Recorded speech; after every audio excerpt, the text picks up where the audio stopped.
Good morning and welcome. We are so glad you're here. I'm going to turn this over to BJ Parnell to get us started.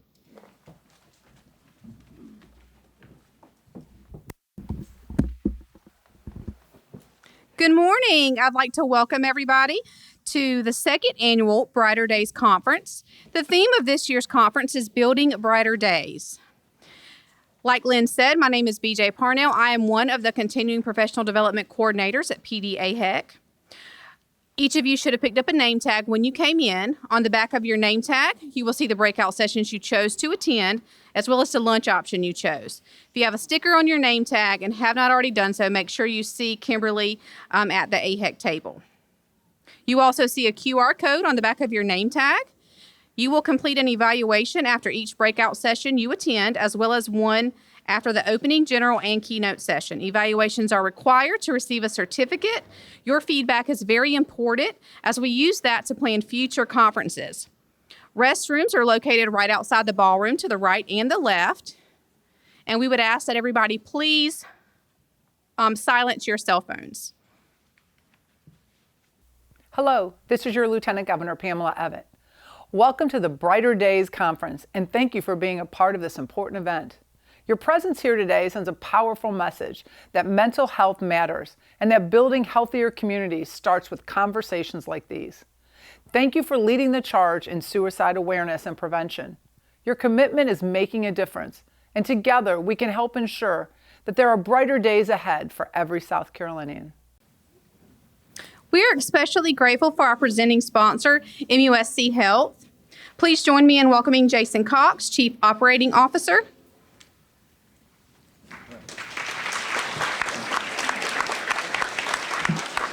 All right, thank you. Good morning.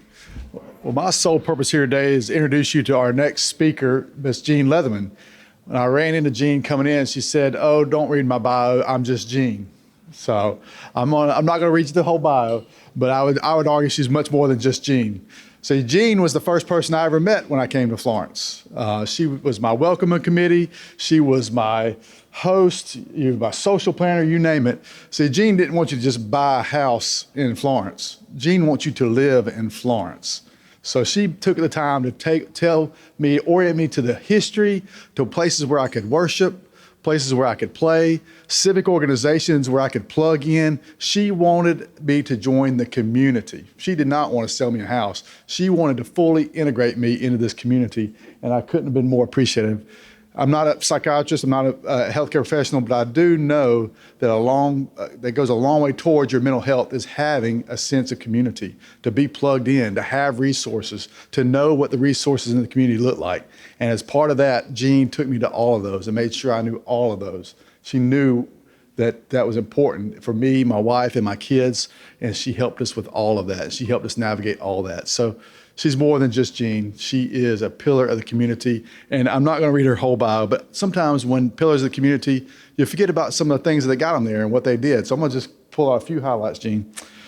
Jean grew up in Johnson, South Carolina, or Jefferson, South Carolina, and was actually valedictorian of her class in high school, of Jefferson High School. Went on to study at Francis Marion and business.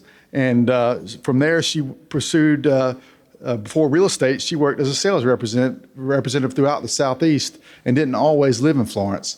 But she met the love of her life, Hugh Leatherman, in Charlotte, and they made their way here to Florence, where they've made a home ever since and have been those pillars of the community. And we're going to talk a little bit about today, but their legacy, or part of their legacy, it's huge, but part of it will be the Leatherman Behavioral Care Pavilion, which we're excited to open in just 76 days. But with that, I'm going to introduce Ms. Jean Leatherman to the podium. Jean?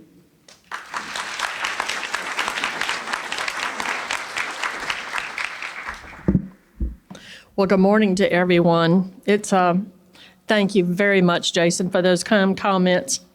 But living in Florence we have a wonderful community and a wonderful area, very welcoming, and it's so great to hear that people love when they move here, and they are such an integral part of the community. And Jason and his family are certain that.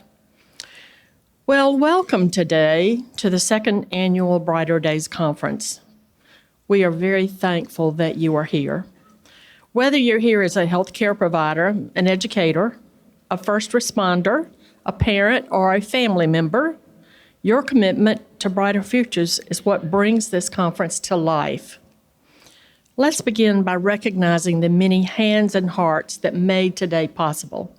A special thank you to the Jonathan Foundation Board and volunteers. Your passion, dedication, and countless hours of effort continue to drive this important work forward. This event is hosted by the Jonathan Foundation in proud collaboration with the South Carolina Department of Mental Health and PD Mental Health.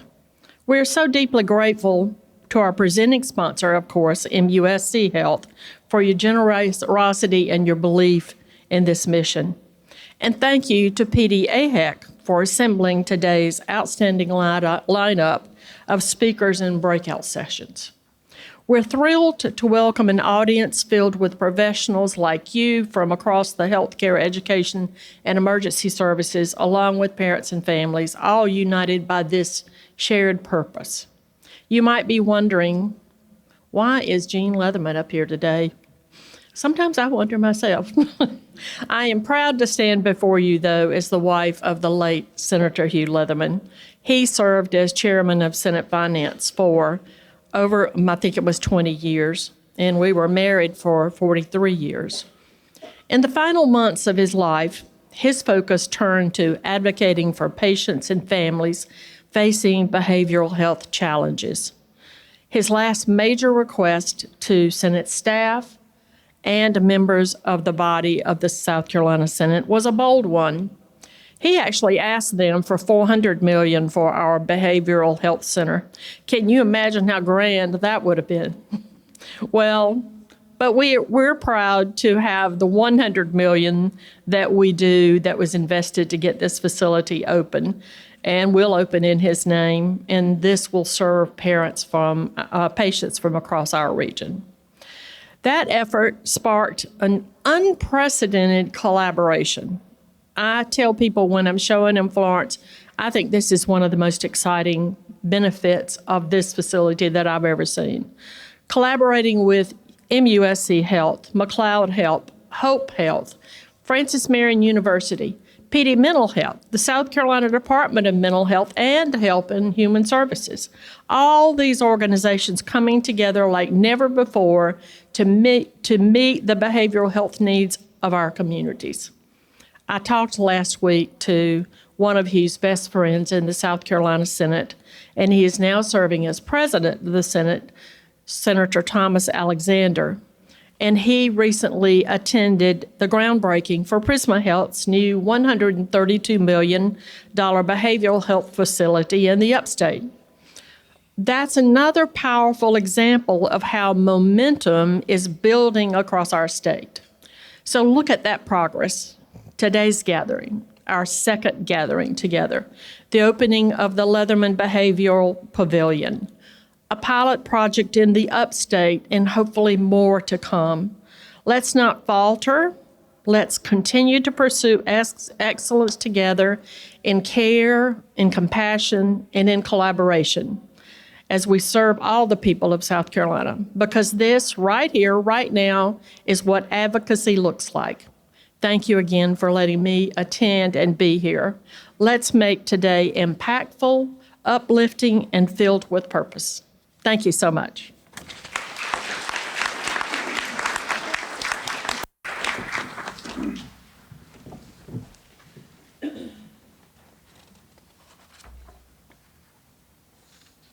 Well, for those who may not know me, I'm Lynn Bullock, and I'm the president of the Jonathan Foundation. If you are new here this year, thank you for coming. And if you were with us last year for our first inaugural conference, thank you for coming back. You indeed have become our tribe, and you are so important to us in this work, because indeed it does take a village. One of the things that the Jonathan Foundation has done over the years is recognize individuals who have made an exceeding significant contribution to the work. We recognize those individuals as ambassadors. Today, I want you to join me in recognizing some of our first ambassadors who are with us here today. Mr. Lorcan Lucy, who is here on stage, Mr. Ken Foster from Mullins, and Dr. Jim Frederick from here in Florence. Let's give these gentlemen a round of applause.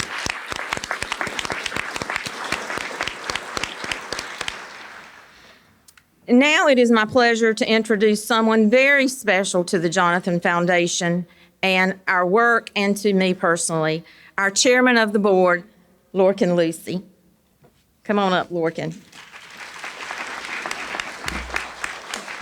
We met Lorcan in 2012 when he reached out and introduced himself as Jonathan's lung recipient. Yes, let that settle for a minute. It is amazing how God has taken this desperate experience and woven it into a beautiful tapestry. And just know that all of you are now part of that tapestry.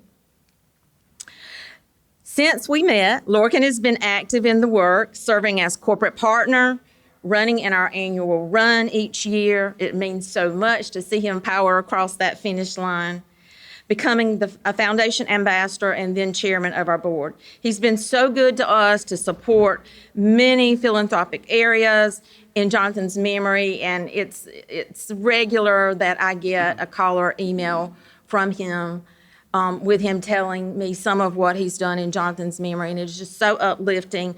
I would say that he is just the epitome of what a lung recipient should be. And this relationship, we feel like, is an ideal of what the donor-recipient relationship should be. So we're going to do some work on that later this year in getting that message out and encouraging others to donate.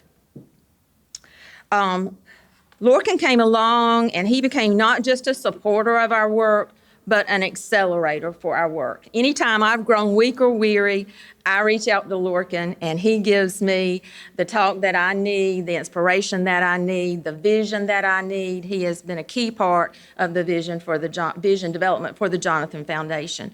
So join me in just giving another round of applause for Lorcan and embarrass him fully.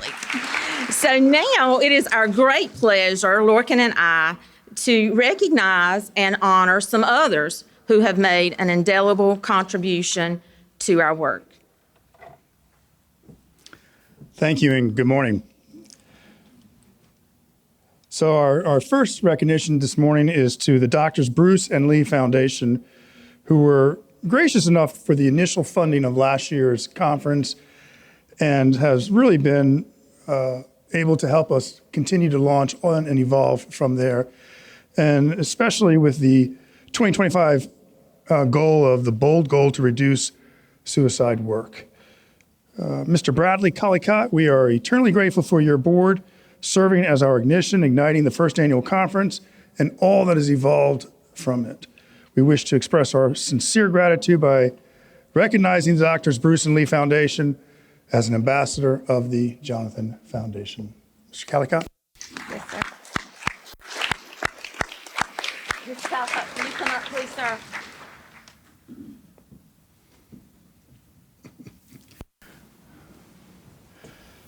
Long way to the mountain.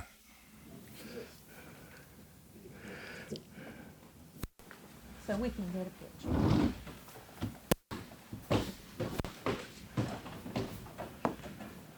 Thank you so much, sir. Thank you very much. You got us off the ground. We Great. appreciate it. Glad. Our pleasure.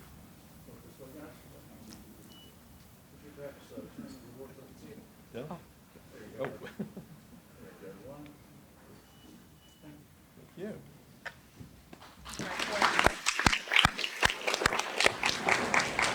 Another powerful igniter of our work has been MUSC Health. MUSC Health is where I received my lung transplant 14 years ago, Dr. Whalen and Dr. Paletti. And they've helped us all along the way. And they're about to open, of course, their in-care inpatient hospital center for behavioral health. The team worked with us all the time through our suicide conferences and suicide meetings to help our people get together.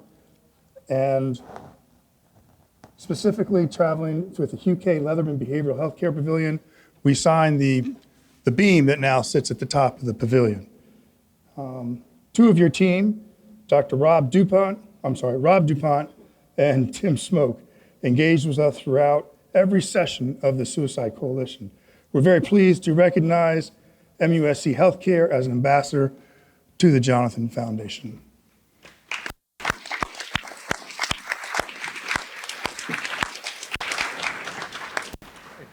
Thank you so much. It's our honor. Thank you. Appreciate it.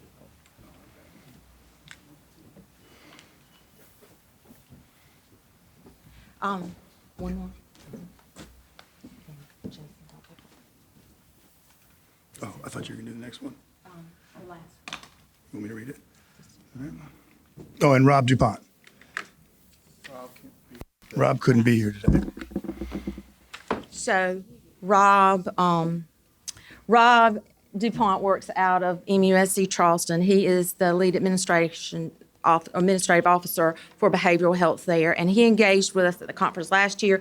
You guys may remember Rob. He spoke in the opening session, he and Tim and some of the other MUSC folks, and he also helped lead the VIP session last year.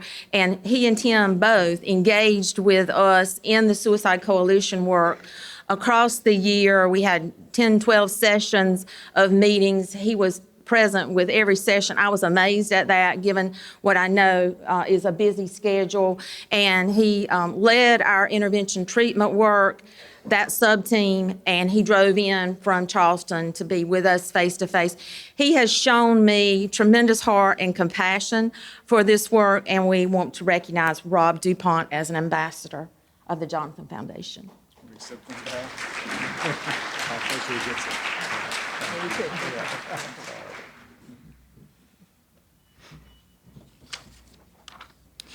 Okay, one more. Last year, I had someone step up with an interest in doing something to support mental health. This occurs pretty regularly, and I will tell you our approach to that, the Jonathan Foundation, is we always seek to understand the heart of that individual and what it is that they're wanting to make a difference with. And oftentimes we design programs to meet, or projects to meet their needs. And in this case, the individual, didn't have a certain project in mind. I shared that our upcoming work at that time was the first annual Brighter Days Conference, but I said, we really have got the budget covered pretty well at this point. And she said, well, is there something that you don't necessarily need, but you want? And I said, well, yes, we'd love to have a national speaker. And she said, okay, do you know who? I said, I absolutely do, Dr. Daniel Amen. And she said, okay, well, let's reach out and see if we can contact and make connection with Dr. Amen.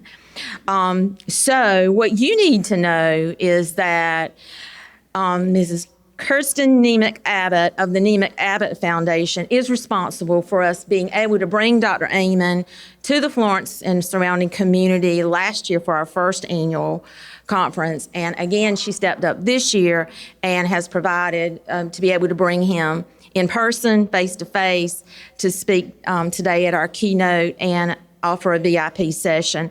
And Kirsten, I just want to say thank you for being an accelerator. We've been able to go bigger, farther, faster because of you. We're honored to recognize Kirsten Nemec Abbott as an ambassador of the Jonathan Foundation.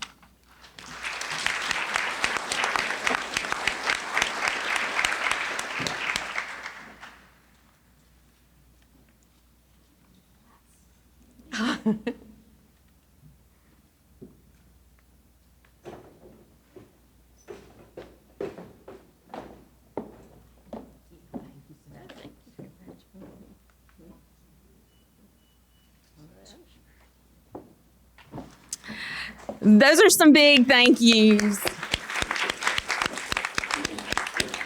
And we've really only started. So I want to introduce now and thank the moms who stand with me in this work. Just when I was growing weary, the Lord knew what I needed, and He sent these mothers to stand with me.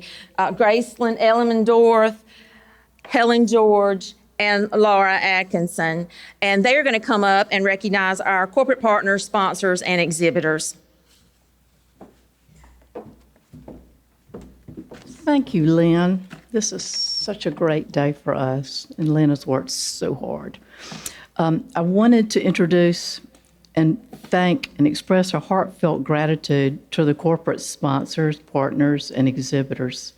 Our corporate sponsors are Lucy Morgan Corporation, thank you, Lucy, Anderson Brothers Bank, Superior Cranes Incorporated, Mothers Against Suicide, the Lucy Law Firm, the Nemec Abbott Foundation, Ken and Sonia Foster.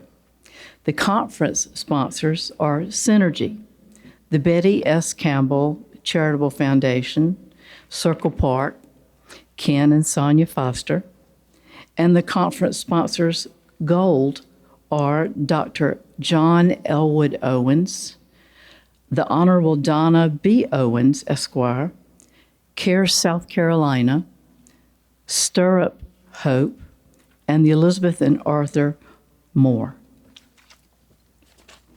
Thank you.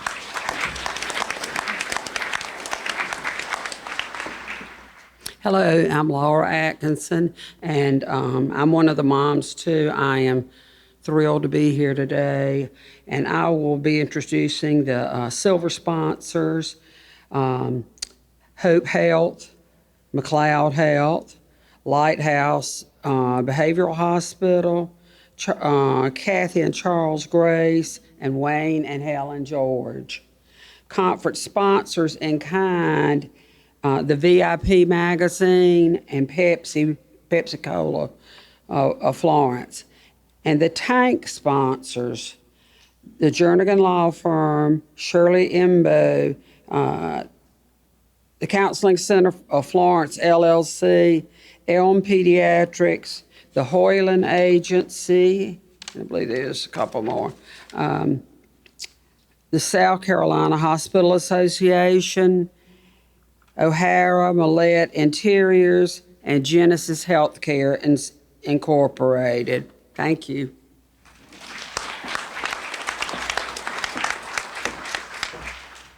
Good morning. I'm Helen George, and it's wonderful to see each and every one of you here for this amazing day.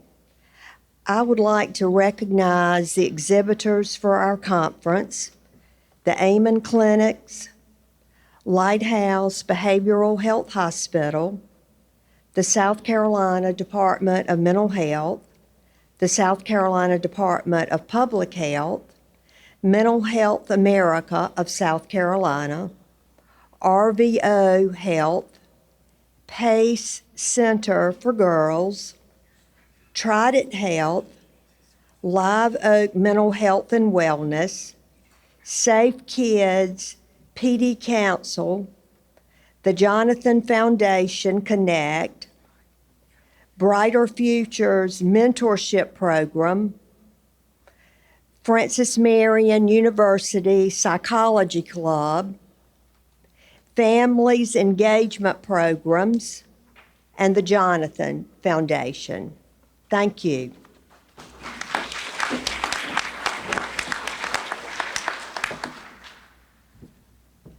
Well, that is indeed a tremendous lineup, and we appreciate each and every one of you and the contribution that you have made.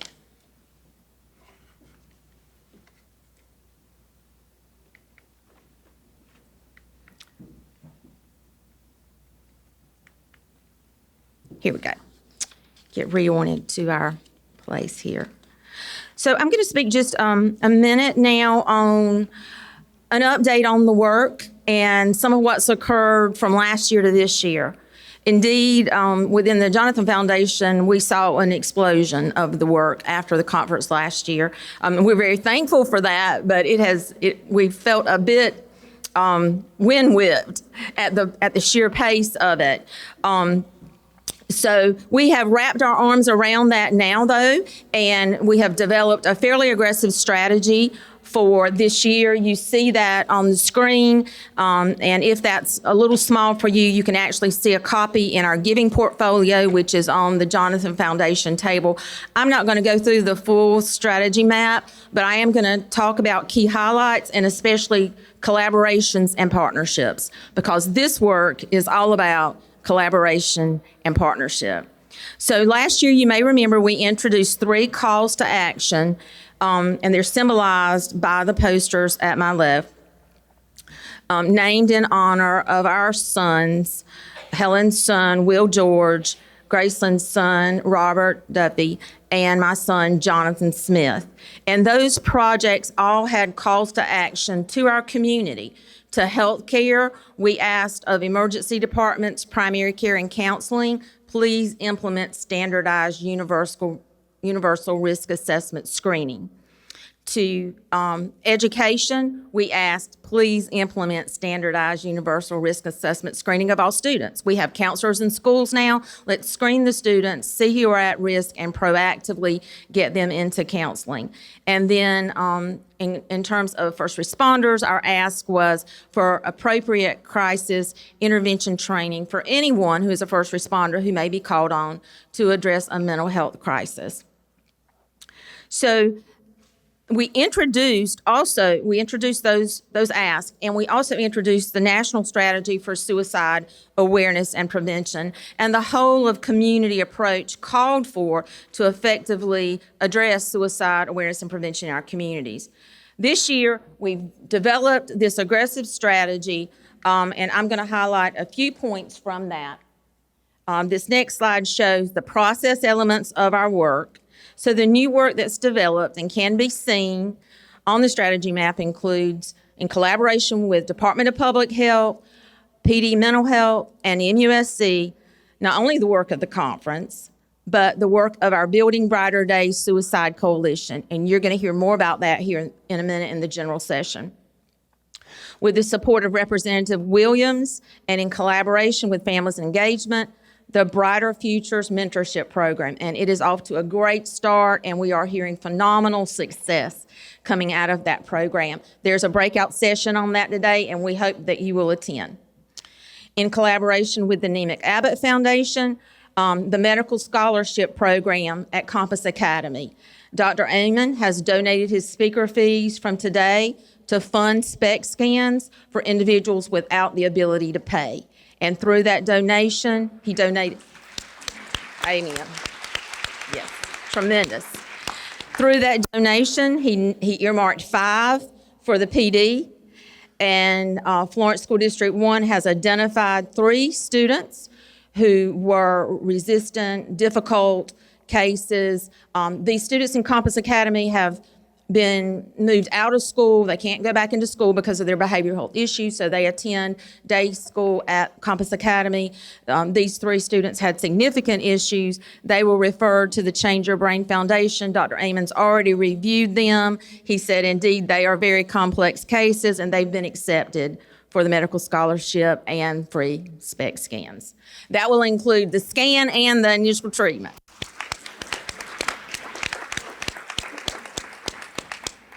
In collaboration and through the support of Dr. Amen's Change Your Brain Foundation, we've provided pilot program access to Brain Thrive to 25, that program for Compass Academy, Brighter Futures Mentorship Program, Pursuit Christian Academy, and Mullins First Baptist Church.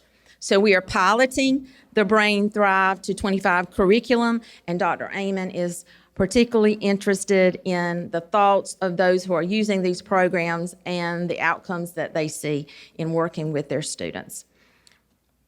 Through the generous support of Dr. Amen, the Jonathan Foundation has been invited to serve as an affiliate for BrainMD and Amen University. What that basically means is that we will serve somewhat as a bridge service to the Amen clinics, providing free brain health assessments and brain health coaching. And if you're interested in taking the free brain health assessment, if you'll find the QR code on your table, you can click that QR code and scan that QR code, and it will take you straight to the brain health assessment. Through the brain health assessment, you will identify your brain type, and you will get a full report that has been developed and designed by Dr. Amen, as well as his recommendations for your brain type, and that is no cost to anyone. Along with these efforts, we have plans to expand the conference next year with more integration of substance abuse and overdose, the addition of a military veteran track at their request. So we were delighted. We had someone come to us from Columbia that works within military now and ask if we would consider doing military veteran track. And we said, absolutely, if you'll join with us and help us find the right speakers, we will do that. So that's a given. And we also are looking to add a survivor track for family members who have lost someone to suicide. So Building Brighter Days is not just a slogan for us. It is a movement, and you are part of it. We are uniting the community around mental health and brain health with a focus moving to brain health and inviting everyone to join us as a brighter day maker. Let us know how you would like to plug in. There are options on your QR code sheet on your table.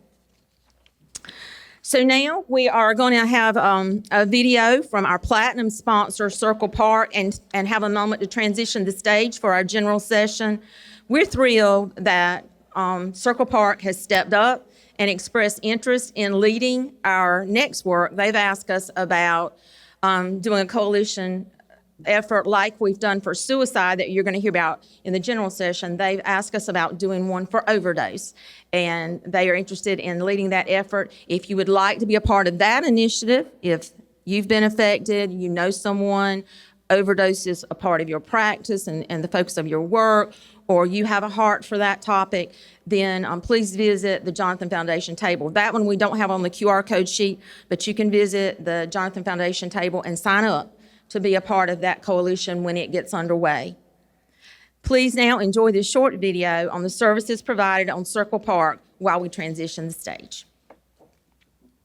Addiction knows no boundaries, and everyone is affected by its consequences in some way. For over 50 years, Circle Park has served our community and provided Florence County with high-quality, cost-effective substance use, behavioral health treatment, and prevention services. Our campus in downtown Florence offers a variety of services, including individual and group counseling, ADZAP, medication-assisted treatment, peer support, and community education and awareness. Call, click, or visit us for more information.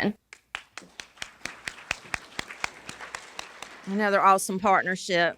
So if those who are speaking in the Building Brighter Days Coalition presentation would please come up to the stage.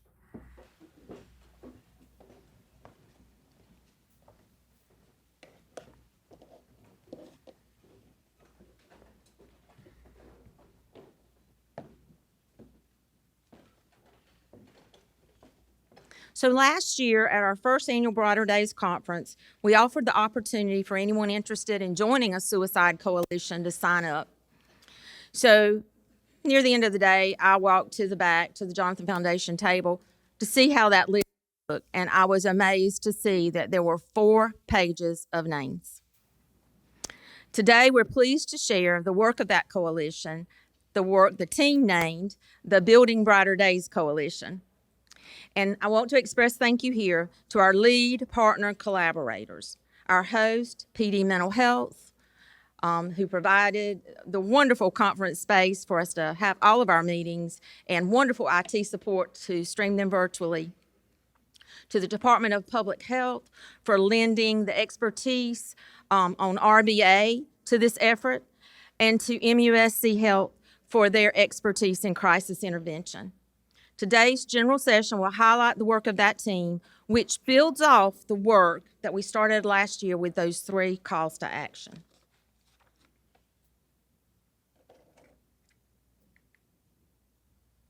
In terms of presentation overview, the coalition embarked on aggressively broad work. I will tell you that it was a big bite, and we went into it knowing it was a big bite.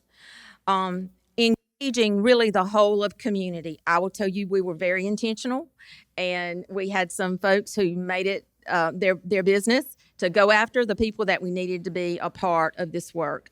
And I will say the community responded so well. To do this work, we use national and state frameworks, we use results-based accountability, and evidence-based methodologies. And we're going to share a little bit about that process and our results. In terms of scope, we started with a focus on Florence and Marion as our base of operations, but we quickly, in looking at the data, added individuals, or invited individuals from Horry, Chesterfield, and Clarendon counties because of the high incidence rates in those counties.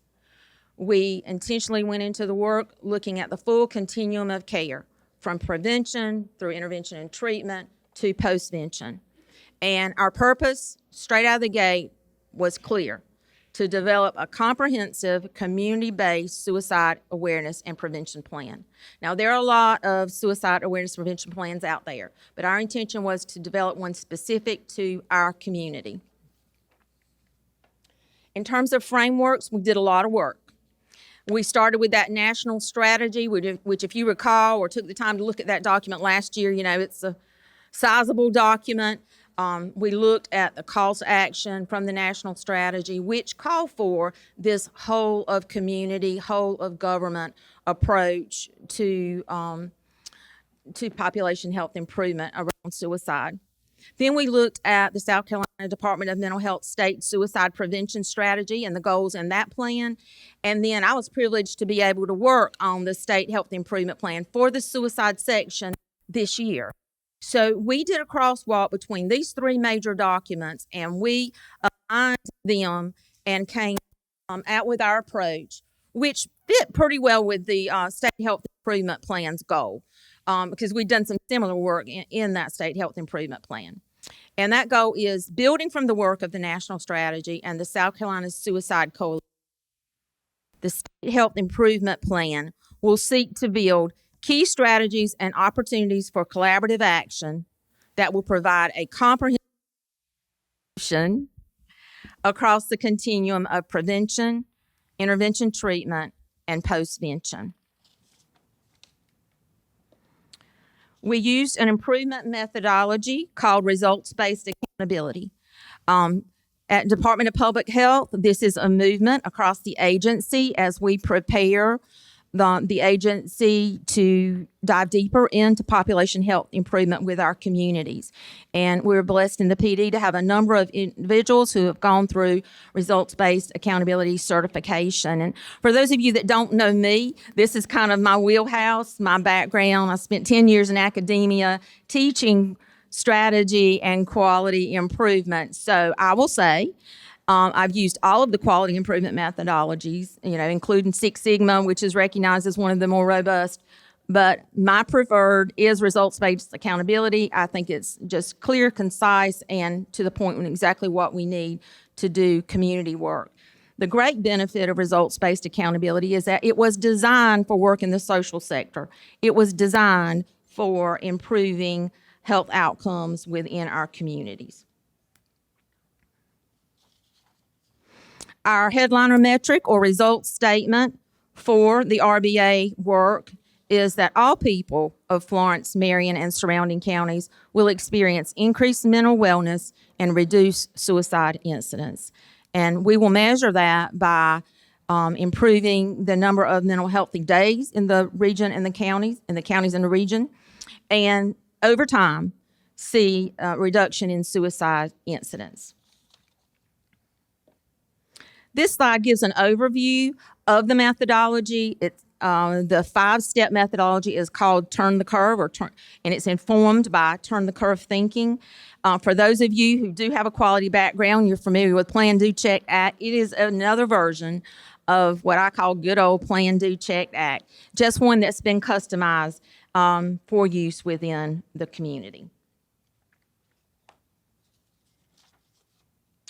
So we are now going to go through the steps of the RBA process, and I'm going to turn it over to Will Kirkland. Will is our epidemiologist too with PD Department of Public Health. He is on our regional strategy population health team, and he's going to give you a view of the data. Will? Thank you, and good morning. So what we're going to be looking at now is basically a regional data view for the PD region of South Carolina. This discussion is going to cover basically the who, the where, and the why of suicide in the DPH PD region. The PD region is one of 4 DPH regions covering the northeast corner of the state. You guys may or may not know the PD region is the largest by land use or land size, but actually the smallest by population. So it's the most rural county in the most rural region in South Carolina. Data sources are generally from death certificate information unless otherwise noted whenever you're looking at the numbers that are here. So also, whenever I'm talking about rates, these are going to be numbers that are controlled for population density, and it's normally going to be a rate of 100,000 population whenever it's shown on screen. For the topic of who, information comes from coroners and death certificates and is compiled by SC Vital Statistics. For the topic of where, this is county of residence, right? Also compiled by SC Vital Statistics. For the topic of why, this is going to be from coroners, law enforcement, surviving family members, and friends, and is compiled into the South Carolina Violent Death Reporting System and provided by the SCDPH Injury section, which I believe some members are here today. Many of these topics are going to be using data of over 10 years or more because I wanted to provide as much of a comprehensive picture as possible, but some of these will also focus on the most recent 5 years that we have information for to give an idea of how things may have changed from a few years ago to today. Okay. What we see is looking at race and sex. This is to begin the topic of who. What we see is non-Hispanic white residents of the PD region have a suicide rate which is over 4 times higher than that of non-Hispanic black residents. Male residents of the PD region have about a 4.5 times higher suicide rate than female residents. One thing that's not shown on this graph, though, is that the highest rate that we see the largest increase in, even though it's not large total numbers, the highest increase we're seeing in rate is among non-Hispanic black males in the PD region in the last few years. And so that is important to note as well.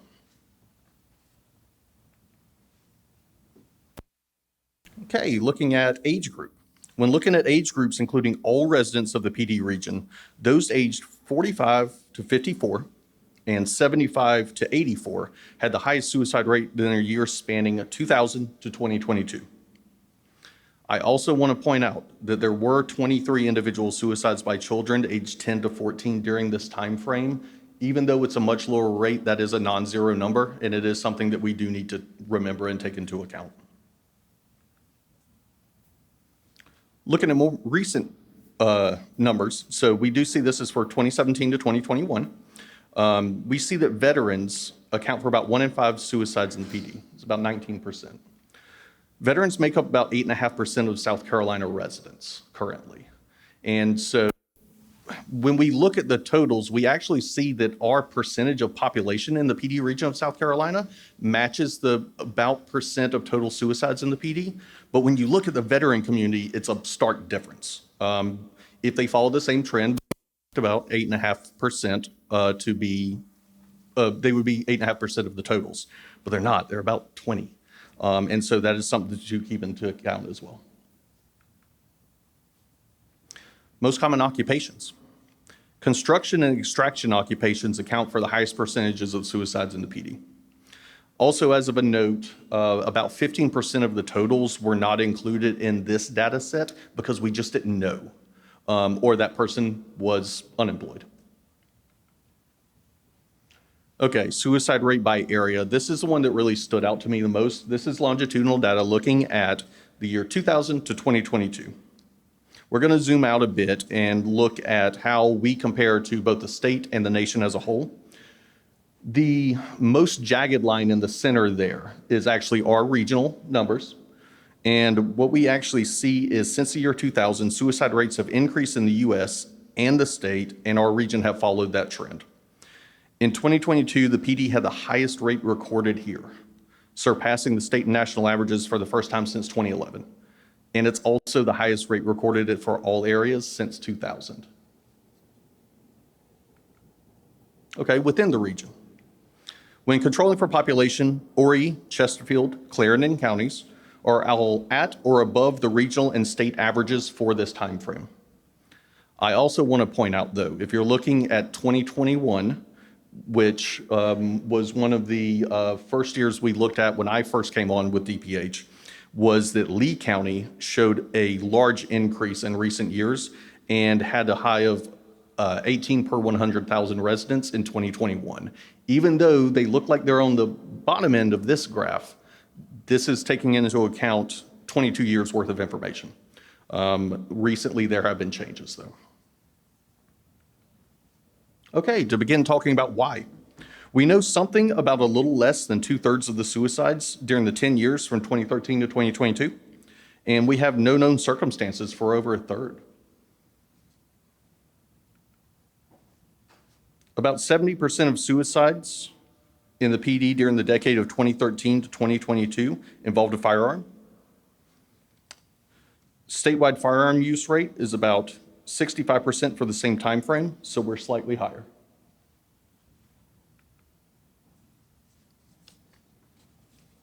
So these categories, I want to point out that they're not exclusive. A person can be counted in multiple topics here, but these are looking at circumstances preceding suicide. Most common circumstances recorded during this time frame were mental health and physical health problems, and then also depressed mood. Other problems or crises were a little less prevalent, with an intimate partner problem being the most likely of those. Suicide-specific circumstances. It's important to note that a little more than 1 in 6 disclosed intent to anyone, while only about 1 in 10 had a previous attempt that we knew of. Additionally, I do want to point out, though, that only about 4% of incidents involve someone who was known to be currently in treatment. And that, again, is as far as we know for those 2/3 that we have information for. If anyone has any questions for me about where this information comes from, how it was compiled, how rigorous this is, and how this was all calculated, come find me. I'll be here for the rest of the day today. I'm happy to talk about any of that information with you. And then I am going to turn this back over to Lynn for her to continue the discussion about this topic. Thank you all.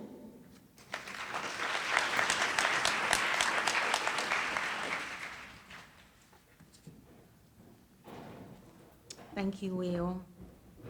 We are so blessed to have him.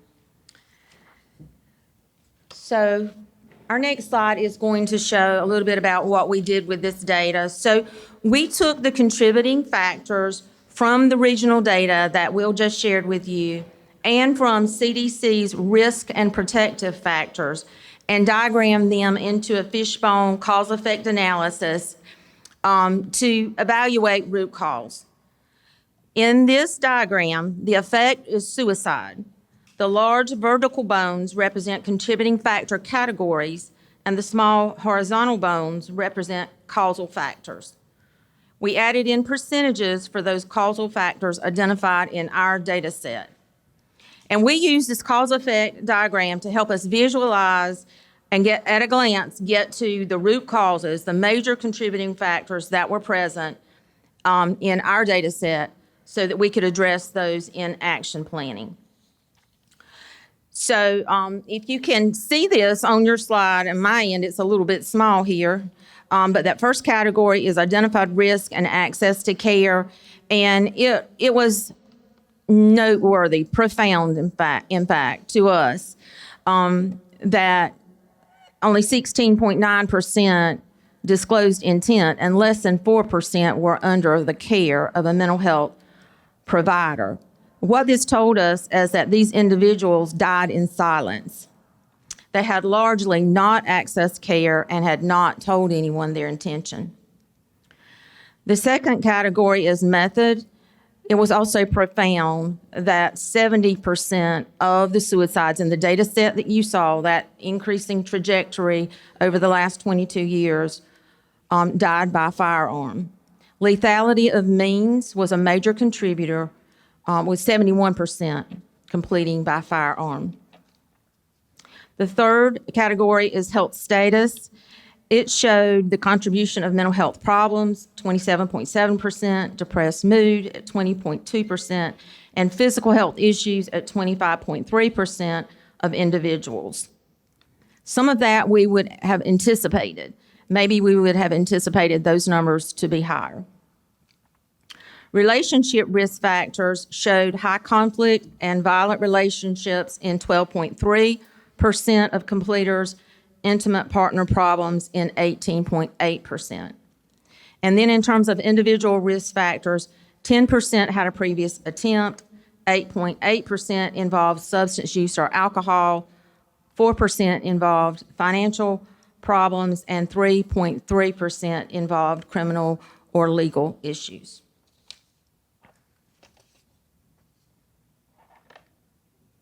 So we took this data, had a lot of discussion among our team, and also gathered subjective data at the request of the team because we had such a seasoned team with deep experience in the area.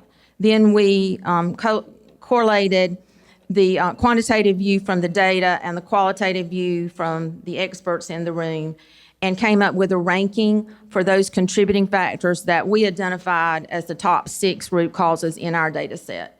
The first was stigma, silence, a combination, the stigma generating or adding to, contributing to the silence.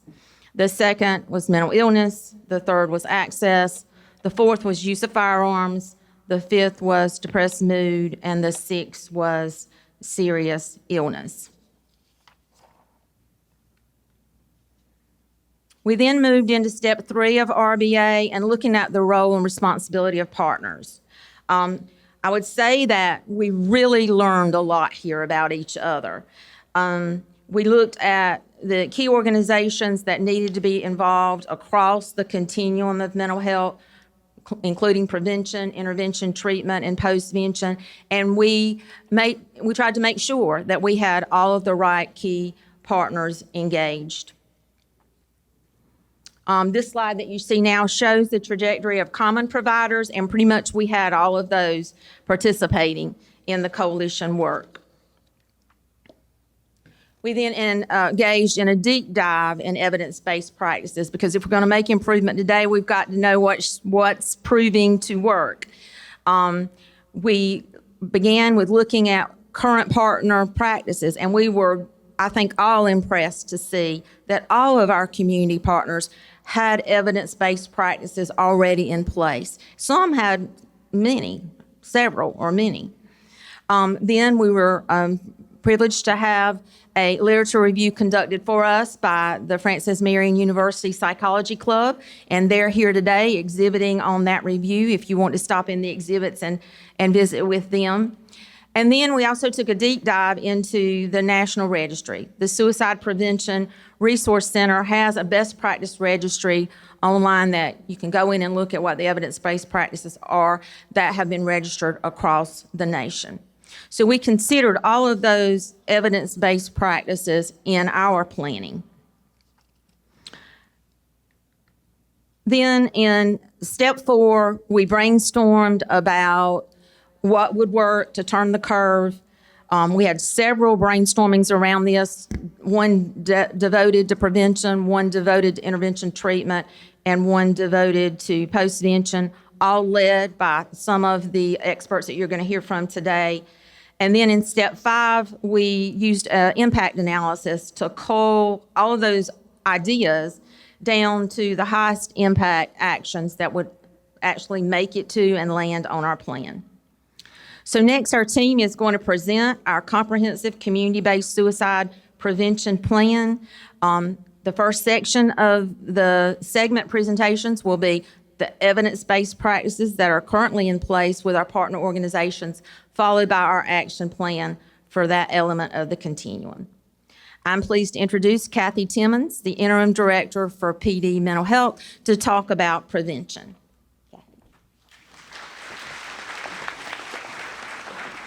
Thank you, and good morning to you all.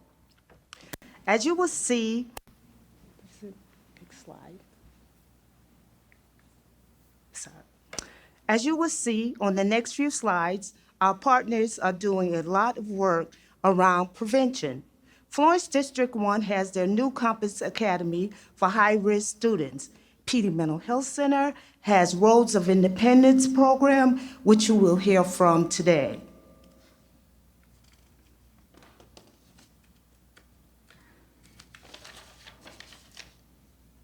We have partners collaborating on universal risk screening in outpatients, ED, and primary care setting.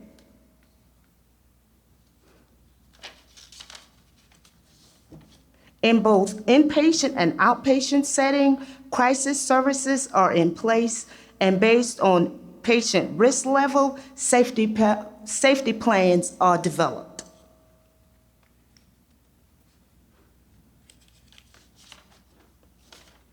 The Jonathan Foundation continues its valuable work, including today's amazing conference that has assembled us here today. We can't forget about our faith-based community. Hold Out the Lifeline is continuing to provide education and training and bring congregations together with the community forming local initiatives. And finally, peer-to-peer support and TBRI are also examples of important precaution strategies. The coalition has been formed and working on an action plan outlined here. The Brighter Days Coalition is comprised of agencies and individuals throughout the PD, and they also have monthly meetings. Thank you. The prevention plans are formalize and building Brighter Days Coalition Network, develop subcommittees of practice, provide data walks annually and as needed, develop community ambassador programs.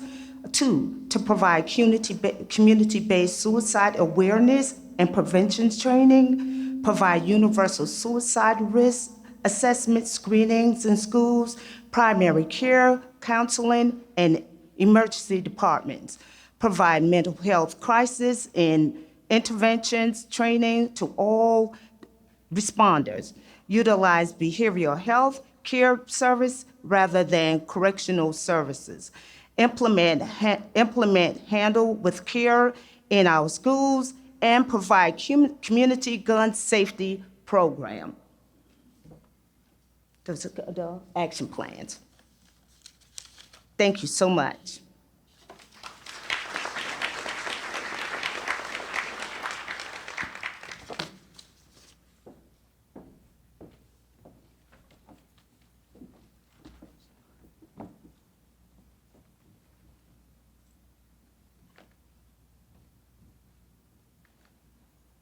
So I promised Lynn I wouldn't talk all day because I could talk about inpatient, and you'll hear the theme of transitioning inpatient. We're not just talking about inpatient, we're talking about the transition both pre and post.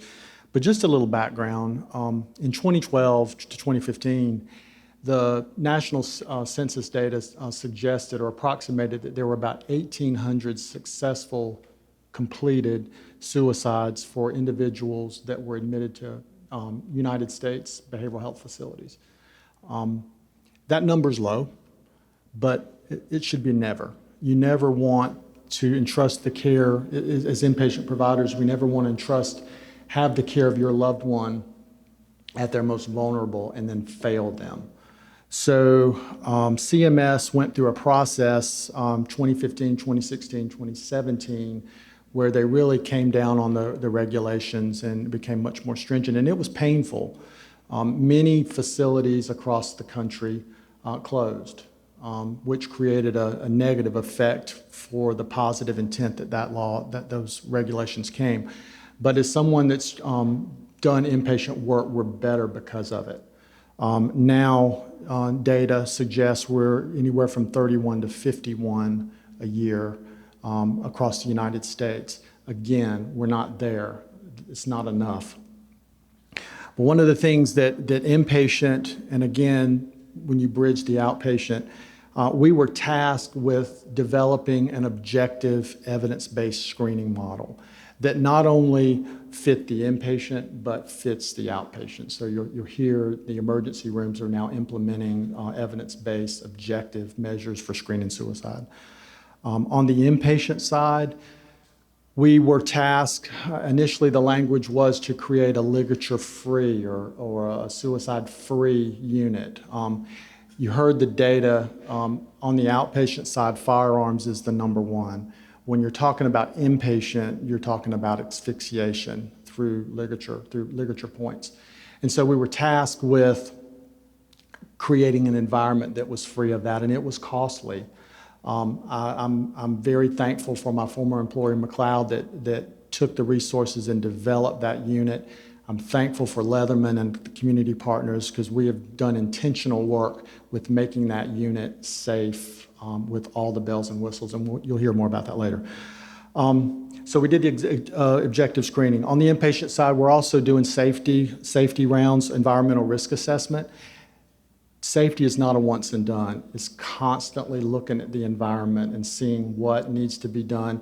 The language changed from ligature-free to ligature-resistant. So now on the inpatient side, we're constantly identifying those ways that patients might inflict self-harm, identifying those, how do we mitigate those, how are staff aware of those, and how do we create that safety inside. We're also, with the objective screening tool for suicide, we moved from a one-size-fits-all in terms of observation to really tailoring the level of observation for where that patient is. Anywhere from Q30 checks, Q15 checks, to visual one-to-one, to reach out to hands-on one-to-one, depending on that level of risk. The Zero Suicide Foundation, established in 2012, which Department of Mental Health readily adopted, sent training, has evidence-based practice, and the title was intentional, Zero Suicide. We never want that to happen. But some of the things that have influenced from that is, and you'll hear more, the warm handoffs. Taking the inpatient treatment, our inpatient treatment is only as good as that follow-up. And evidence-based practice says if you can connect that person with who they're going to be seeing, you increase the likelihood of compliance double. Discharge phone calls, checking in with that patient after discharge and making sure they have what they need and reminding them of their appointment. Safety plans, not just what we used to do. I promise I won't hurt myself, and if I do, I will call such and such. But the Stanley Brown, which is evidence-based, and it's intentional. It challenges the individual with their therapist to look at what is their individual warning signs or triggers. What can they do for themselves? What's their internal coping? What's external things that they can do? Who's their family, friends, support that they can engage? And then who are the professionals? And then that's involved, we intentionally engage with support, family, whoever that is, so that there's a plan, and then that transitions to their outpatient. Next. Okay. So again, transition, we're only as good inpatient as the follow-up and the compliance to that. So creating that transition, that communication, that warm handoff, giving the patient information by way of a discharge summary, after visit summary. You heard about the number one is harm with firearms, but we're assessing that on admission. So we're assessing what is that individual method for that person, and then providing at discharge, whether it's lock boxes, whether it's safety boxes that you can refrigerate if they want to overdose, however, engaging that support and providing that. Treating the whole person, it's one thing to treat their mental illness with medications and therapy, but so many, we're dealing with food, housing, insecurities, providing the you are not alone bags. And then a pillar of Zero Suicide is a community-focused engagement. It's not just the inpatient, but community-focused. And how do we move to decriminalize mental health? I say mental health is one of the only situations that people present, and they encounter barrier after barrier. And many times individuals have never ridden in the back of a law enforcement car until they're at their lowest and they need to go to the hospital. We can do better. So there is, with Department of Mental Health and grants, looking at non-criminal transportation methods, mobile crisis with the mental health center to meet them in their home, engage that way. So that's the piece. Inpatient, your most severe, sickest patient, but then how do we bridge that gap? So I'll turn it over to David.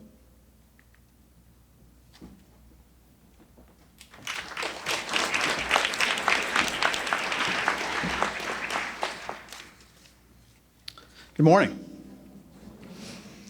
All right, I'll be talking about postvention action plans and what the mental health community is already doing that are evidence-based practices. And so the first thing we look at is the schools. Florence District 1 has the Compass Academy partnership with Wellspring that provides treatment for postvention for students who have been treated or at high risk. They're also assessing for students at any risk. Florence District 1 also has mental health counselors in all the schools that are readily available and who are doing evidence-based practices to treat students not only postvention but for prevention. Our churches, we look at them to provide quality pastoral care, and our churches are doing things, some of our churches are doing things like providing Stephen Ministries or care teams, that they're training those people to go out to meet those vulnerable people in the community, the elderly who might be alone or lonely, and really making sure that there's regular contact with their parishioners, their community. Hope Health. It provides individual, family therapy, psychiatric services. They have psychiatrists on staff. They provide evidence-based practices like cognitive behavioral therapy, dialectic behavior therapy, and trauma-informed care, which is very, very important because what we're seeing in our mental health agencies is that trauma really does exacerbate current mental health issues. We see a lot of depression, a lot of anxiety that typically lead to these suicidal thoughts and behaviors. But when you add trauma on top of it, it really can enhance the hopelessness that people feel. So providing trauma-informed care is very important for postvention. PD Mental Health, it's providing patients in the emergency department referrals to PD Mental Health with follow-up care. I better use these. That's what they're there for. Well checks are completed in the home for patients.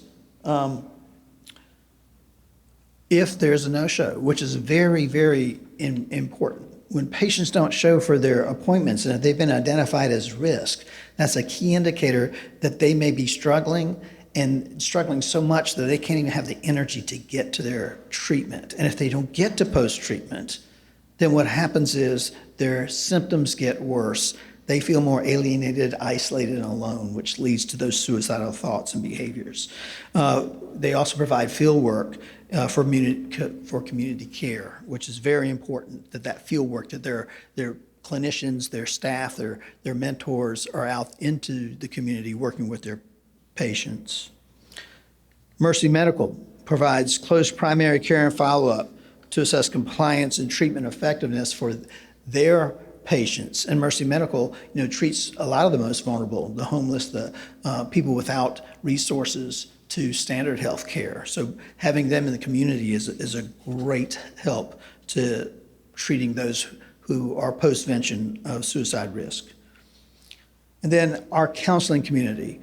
We have great public and great private mental health counseling community that really does its best to connect to their clients and their patients postvention and to provide quality mental health care. All right, and we want to make sure that our mental health care providers are well trained in things like QPR to help also train families about what to look for and how to work with their family members who may be struggling with the kind of mental illness that could lead to suicidal ideation.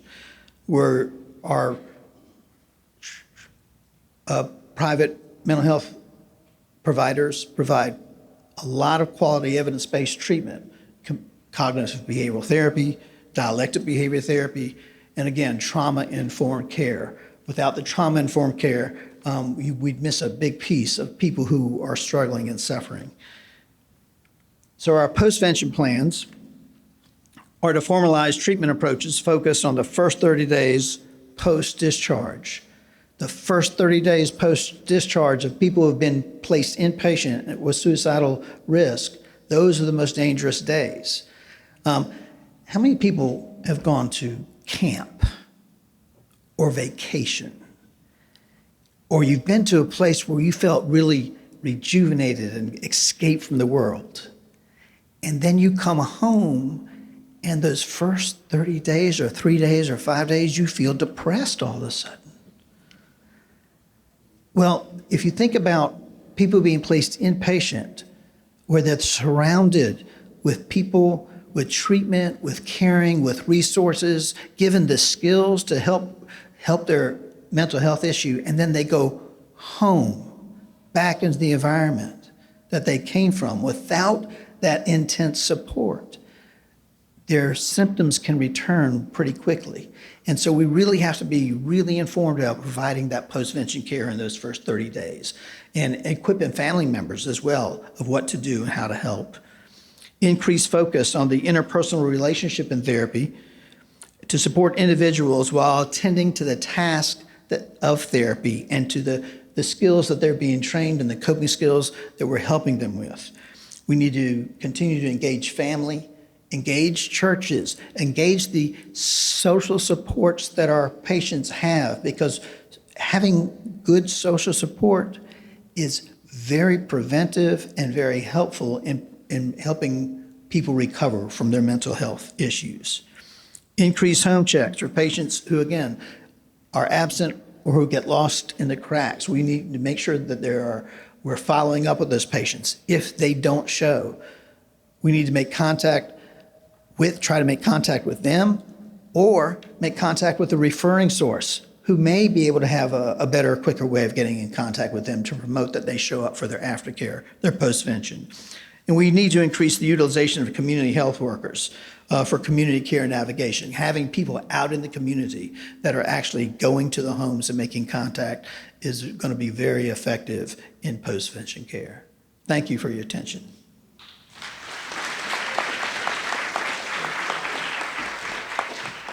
Thank you, David and team.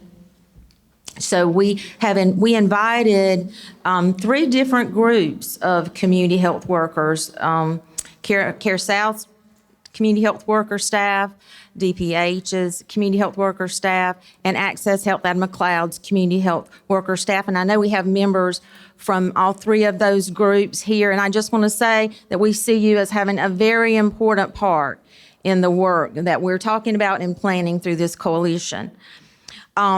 So this slide really highlights our aim across the continuum. It is to create a suicide safety net for the individual across the prevention, intervention, treatment, and postvention stage of the continuum. So if you look at the circle that you see to the right on that slide, we want to surround the individual with, home, family, church, school, their behavioral health care providers, their support systems, and friends and social network. All of these individuals have an important role to play. And what we constantly found ourselves saying as we went through this work to develop this action plan is, how do we engage? How do we link arms as a collaboration, as a group of partners, to build this suicide safety net around our community?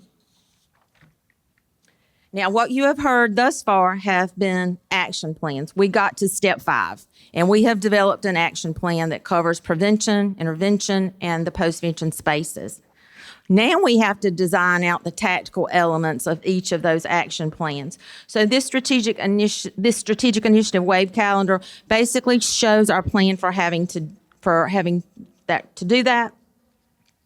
The first element that we will work on is bringing together and formalizing this coalition into that network, the Building Brighter Days network, so that we can stay in collaboration and we will work together on these initiatives across the year. Then we have those initiatives divided out by waves, with the work anticipated to conclude next spring, just in time for presentation and an update at next year's annual Brighter Days conference. So each of the things that we've talked about and each of these initiatives are going to take work. The first that we will work on will be building that comprehensive community-based suicide awareness and prevention training. We're going to have a formalized training program that comes out of this group. And I don't know what it's going to look like because the team will develop that. We may pull from some of the existing suicide awareness and prevention training programs, or we may develop some version of it within the team. But that will be a group that works on that to design out those tactical elements. We have an initiative for the You Are Not Alone bags, which will be implemented at MUSC's new Leatherman Behavioral Healthcare Pavilion. The You Are Not Alone program is about providing overnight bags for patients who are admitted in crisis. And the point there is to show them that someone cares. You are cared about.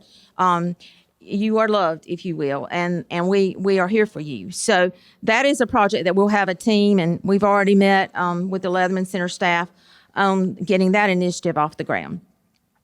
The third initiative in Wave 1 is the transition plan. If you notice, there's a lot of work to be done on the transition plan, and that will be led by our Leatherman staff along with our post-vention team members as they collaborate together to look at how they can build out that transition plan so that there's a safety net in those first 30 days post-discharge. Wave 2 will involve the initiative on risk assessment screening. I think largely, let's give credit here to our healthcare systems, largely the ask from last year on ensuring we have suicide risk assessment screening in our emergency departments and primary care facilities is in place. So MUSC Health, McLeod Health, great job with that. Our healthcare systems are leading the way in evidence-based practices for our region. We want to see those standardized universal suicide risk assessment screens in education. And I'm encouraged because I've heard positive direction or movement in that direction from Florence School District 1. Florence School District 1 also doing amazing work and a number of evidence-based practices. Let's acknowledge them. We have an initiative that's going to work on mobile crisis. Right now, there's a little bit of a dialogue between mobile crisis and EMS, and a little bit of complications there in terms of what both are allowed to do that results in the individual in crisis getting caught in the middle.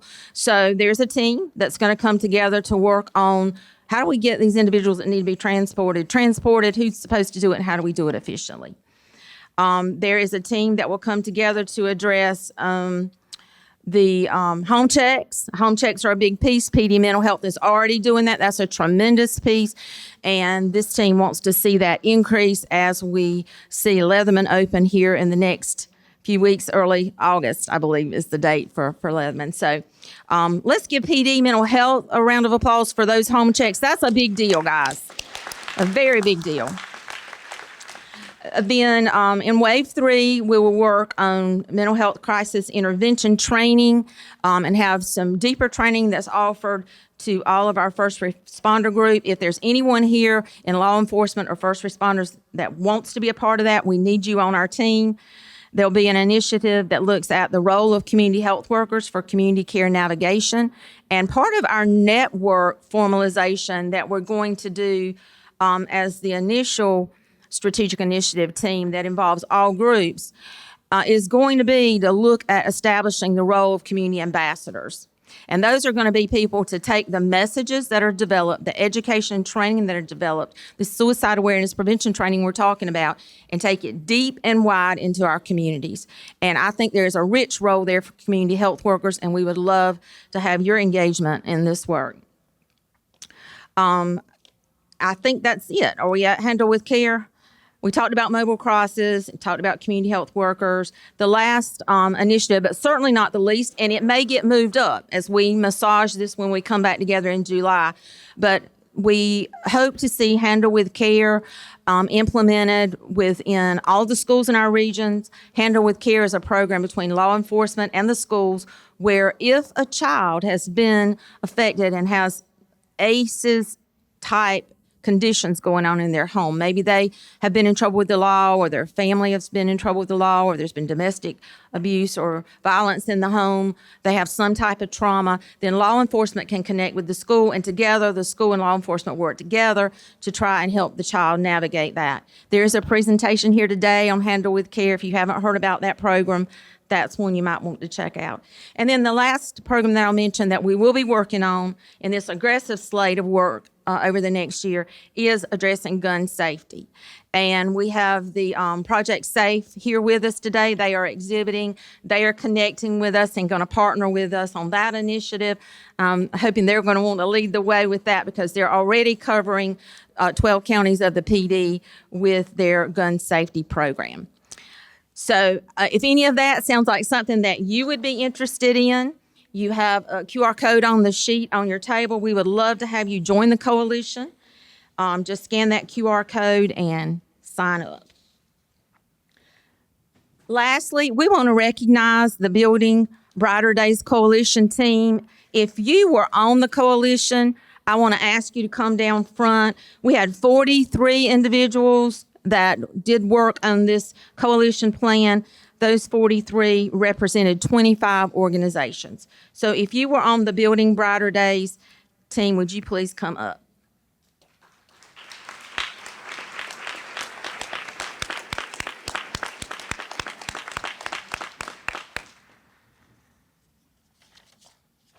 Well, thank you so much, all of you, for your engagement in this work. It was sometimes arduous and long sessions, but everybody hung with us well and had such heart for the work, as I hope you can see.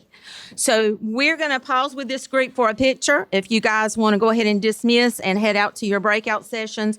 BJ, did you have transition information?